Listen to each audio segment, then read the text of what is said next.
میں کیوں جاؤں لڑکی والے کے گھر؟ میرا لڑکا بزنس مین ہے، میرا لڑکا قابل ہے، میرا لڑکا سرکاری سروس کر رہا اور اتنا لاکھوں روپیہ کماتا، میں لڑکی والے کے ہاں جاؤں گا تو ناک کٹ جائے گی؟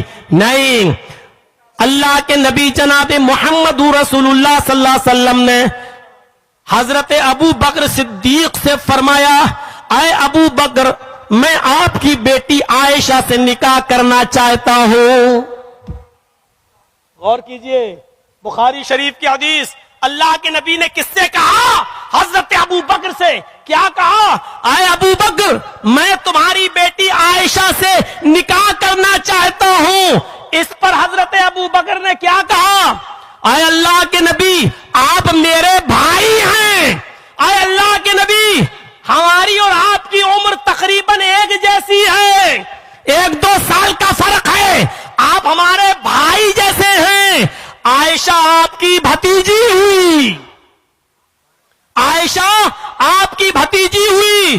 تو اللہ کے نبی نے اس کے جواب میں کیا فرمایا؟ اے ابو بکر، انت اخی فی دین اللہ و کتابہ ولی حلال۔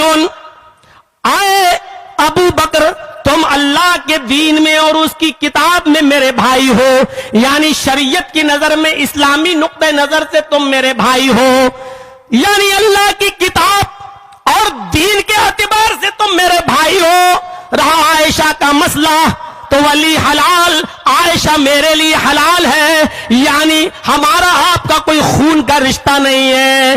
ہاں، دینی اعتبار سے، شریعت کے اعتبار سے ہم آپ بھائی بھائی ہیں، دینی بھائی، اللہ کی کتاب کے اعتبار سے، قرآن کے اعتبار سے ہم اور آپ بھائی بھائی ہیں، لیکن دودھ کا رشتہ نہیں، خون کا رشتہ نہیں۔ اس لیے عائشہ میرے لیے حلال ہے۔ جب اللہ کے نبی نے ابو بکر سے یہ کہا تو حضرت ابو بکر صدیق نے اپنی بیٹی کا نکاح محمد رسول اللہ سے کر دیا۔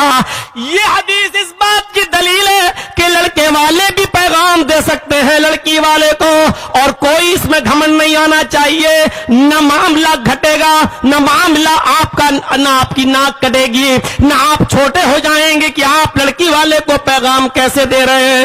بلکہ اس حدیث سے، ابھی تو آپ نے لڑکے ہو کر لڑکی کے باپ سے بات کی، لڑکی عائشہ ہے اور آپ نے لڑکی کے باپ سے بات کی۔ اب سوال یہ پیدا ہوتا ہے، کیا کوئی لڑکا کسی لڑکی سے ڈائریکٹ کہہ سکتا ہے کہ میں آپ سے نکاح کرنا چاہتا ہوں؟ شریعت اس کے بارے میں کیا کہتی ہے؟ تو سنیے، حضرت ابو طلحہ کا جب انتقال ہو گیا، ابو سلمہ کا جب انتقال ہو گیا اور ام سلمہ بیوہ ہو گئی، تو اللہ کے نبی صلی اللہ علیہ وسلم نے دیکھا وہ اپنی عدت گزار رہی ہیں۔ جب وہ عدت گزار چکی تو اللہ کے نبی صلی اللہ علیہ وسلم حضرت ام سلمہ کے پاس گئے اور دروازے کو کھٹکھٹایا۔ حضرت ام سلمہ نے دروازہ کھولا، کیا دیکھتی ہیں کہ سامنے محمد رسول اللہ صلی اللہ علیہ وسلم ہیں۔ حضرت ام سلمہ اس وقت چمڑے کے ٹکڑے کو دبا کر دے رہی تھی، وہ جھٹ سے کہتی ہیں اللہ کے نبی اندر آئیے۔ اللہ کے نبی کو اپنے گھر میں بلاتی ہیں، فرماتی ہیں کہ میرے پاس چمڑے کا ایک پلو، ایک تکیہ رکھا ہوا تھا جس میں کھجور کے پتوں کی چھال بھری ہوئی تھی، میں نے وہ تکیہ محمد رسول اللہ کی طرف بڑھا دیا۔ اللہ کے نبی صلی اللہ علیہ وسلم نے اس تکیے پر ٹیک لگائی، اللہ کے نبی صلی اللہ علیہ وسلم نے اس تکیے پر ٹیک لگا دی، اس تکیے پر ٹیک لگا کر بیٹھ گئے، اور پھر اللہ کے نبی نے فرمایا، آئے ام سلمہ، تمہارے شوہر ابو سلمہ کا انتقال ہو گیا ہے، تم بیوہ ہو گئی ہو۔ ایک بیوہ عورت کی زندگی کیسے گزرتی ہے اس بات کا احساس مجھے ہے، اس لیے میں تمہارے پاس چلا آیا ہوں اور میں اپنے نکاح کا پیغام تمہیں دیتا ہوں، میں تمہارے ساتھ نکاح کرنا چاہتا ہوں۔ حضرت ام سلمہ نے جواب دیا، اے اللہ کے نبی، ایسا ہو نہیں سکتا کہ آپ میرے ساتھ نکاح کرنا چاہیں اور میں انکار کر دوں، آپ کا پیغام کیسے ٹھکرا سکتی ہوں؟ لیکن مجھے کچھ پرابلمز ہیں، مجھے کچھ پریشانیاں ہیں۔ پہلی پریشانی ہے کہ آپ کی اور بیویاں بھی ہیں اور میں بیویوں کو برداشت نہیں کر پاؤں گی، اگر کچھ الٹی سیدھی بات میرے منہ سے نکل گئی تو آپ کی بیویوں کو تکلیف ہوگی، اس سلسلے میں میں بہت غیرت مند ہوں۔ اے اللہ کے نبی، مجھے دوسری پریشانی یہ ہے کہ میں شادی کی عمر عمر کو کراس کر چکی ہوں، یعنی شادی کے بعد ایک عورت جو بچے پیدا کرتی ہے اور بچوں کی پیدائش ہی مقصد ہے شادی کا، تو میں اس عمر کو کراس کر چکی ہوں، اب میں ماں نہیں بن سکتی، یعنی بچے پیدا کرنے کی عمر نہیں رہ گئی ہماری، لہذا میں شادی کی عمر کو کراس کر چکا ہوں۔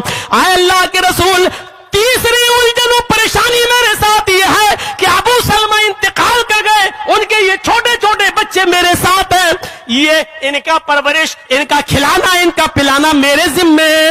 اے اللہ کے نبی صلی اللہ علیہ وسلم، اگر آپ نے میرے ساتھ نکاح کر لیا اور آپ کی شرط یہ ہوگی کہ یہ بچے کہیں اور دے دو، اپنی ننیال یا ممیال، تو اے اللہ کے رسول یہ مجھ سے نہیں ہو سکتا ہے۔ ابو سلمہ کے انتقال کے بعد ان بچوں کا تربیت، ان بچوں کی تعلیم سب میرے ذمے ہے، ان بچوں کی پرورش میرے ذمے ہے، میں اپنے بچوں سے دور نہیں رہ سکتی۔ اللہ کے نبی فرماتے ہیں کہ اے ام سلمہ، میں اللہ سے دعا کروں گا، اللہ تمہاری یہ غیرت ختم کر دے گا اور تمہیں ہماری اور بیویوں کے ساتھ رہنے میں کوئی پریشانی نہیں ہوگی۔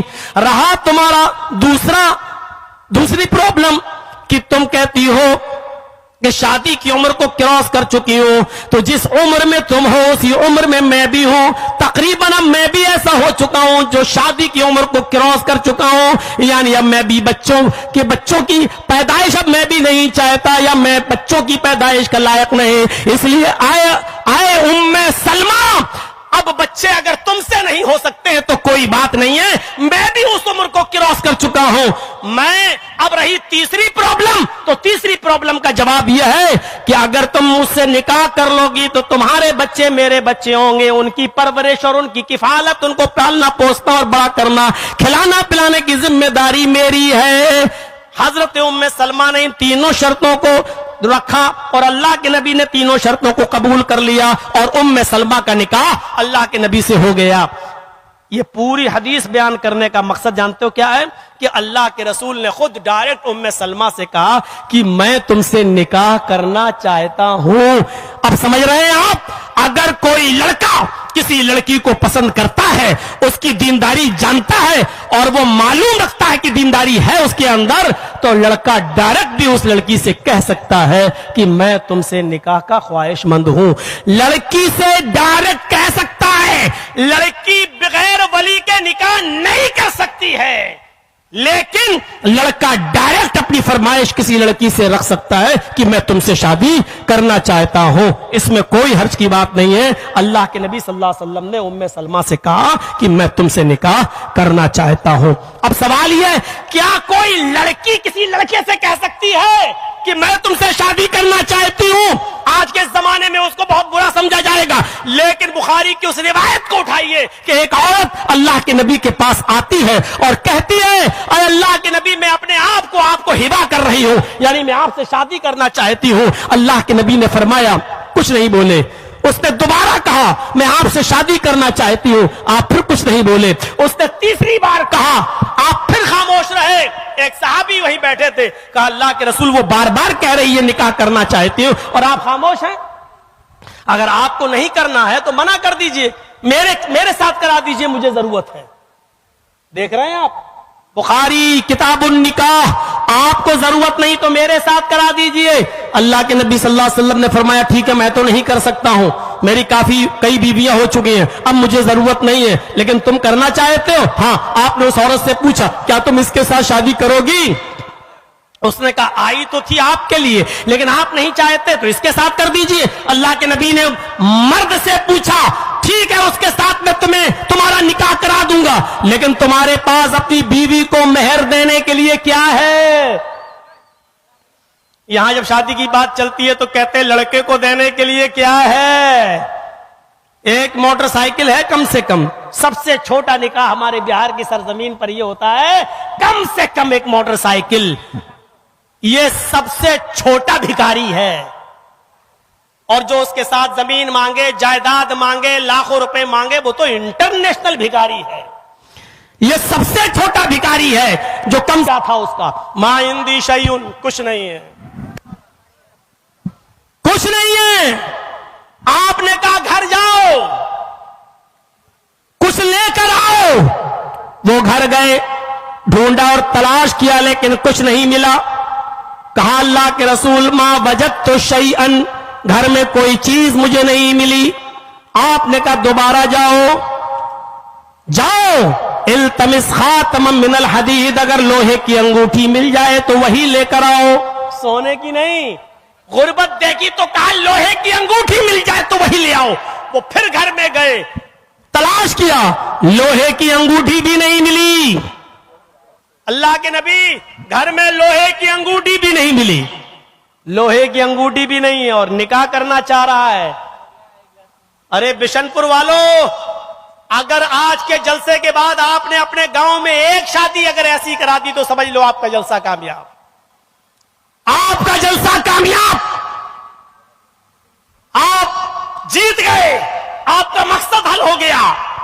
لیکن اتنا بڑا جلسہ کرانے کے بعد اگر آج کے بعد بھی اگر جہیز کی ڈیمانڈ نہیں رکتی ہے، جہیز ختم نہیں ہوتا ہے، بغیر موٹر سائیکل اور کار دیے ہوئے لڑکی گھر سے ڈولی اس کی نہیں سجتی ہے، تو سمجھ لو کہ ہم ابھی وہی ہیں، اسی جہالت کے دور میں جی رہے ہیں. لاکھ مولانا جرجیز کے اگر سعودیہ کے امام حرم کو بھی بلا لیا جائے ہم سنیں گے سب کی، لیکن ہم ختم نہیں کریں گے اپنا رسم، اپنا رواج، اپنا طریقہ. ہم بھونکتے رہو، چیختے رہو، چلاتے رہو، ہم کریں گے وہی. تو ہوگا گھر میں کوئی چیز نہیں. کہتا خیال آ گیا، ہاں ہے ایک چیز. ہنسیں گے آپ. صحابہ نے اللہ کے نبی نے پوچھا کیا ہے؟ کہتا عندی ازار یا رسول اللہ، ایک لنگی ہے میرے پاس. آپ نے کہا کیا کرتے ہو؟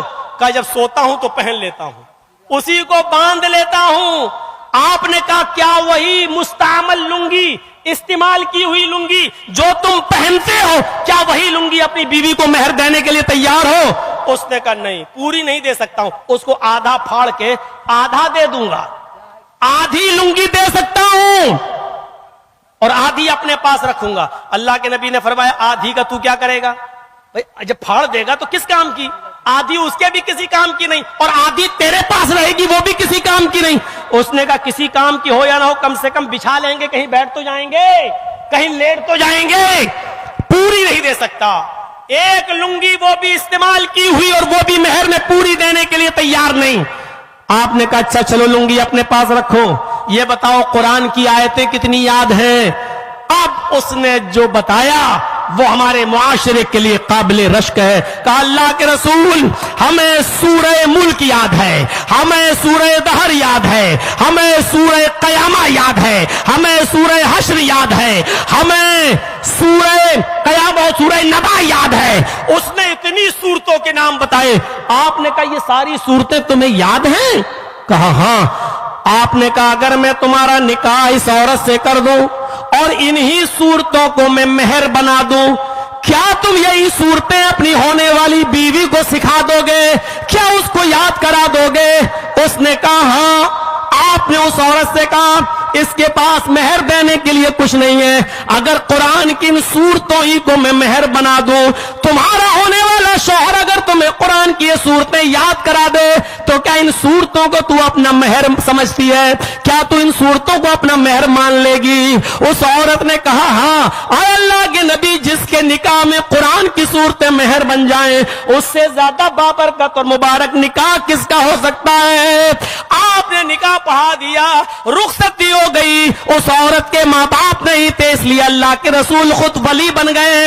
آپ نے اس کا نکاح پڑھایا اور رخصت بھی آپ نے کر دیا. میرے بھائیوں نہ 250-300 باراتیوں کا پتہ، نہ لڑکے کو مہندی لگائی گئی، نہ اوپٹنا ملا گیا، نہ ہلدی ملی گئی، نہ چوروں کا پتہ تھا، نہ لٹیروں کا پتہ تھا، نہ ڈاکوؤں کا پتہ تھا. جو 250-300 تمہارے لڑکی والوں کے سینے پہ چڑھ کے کہتے ہیں اگر آج اچھا نہ کھلایا تو زندگی بھر تیری بیٹی گھر میں پریشان رہے گی، اس کو تانا مارا جاتا رہے گا. اس لیے میرے پیارے ساتھیوں ذرا تصور کرو، ان تمام چیزوں کا پتہ نہیں لیکن غور کرو کہ وہ صحابی کتنے غریب تھے کہ ان کے پاس مہر کو دینے کے لیے ایک لنگی بھی نہیں تھی اور لنگی بھی تھی تو وہ پوری کی پوری اگر دے دیں تو ان کے لیے کچھ نہیں بچتا تھا.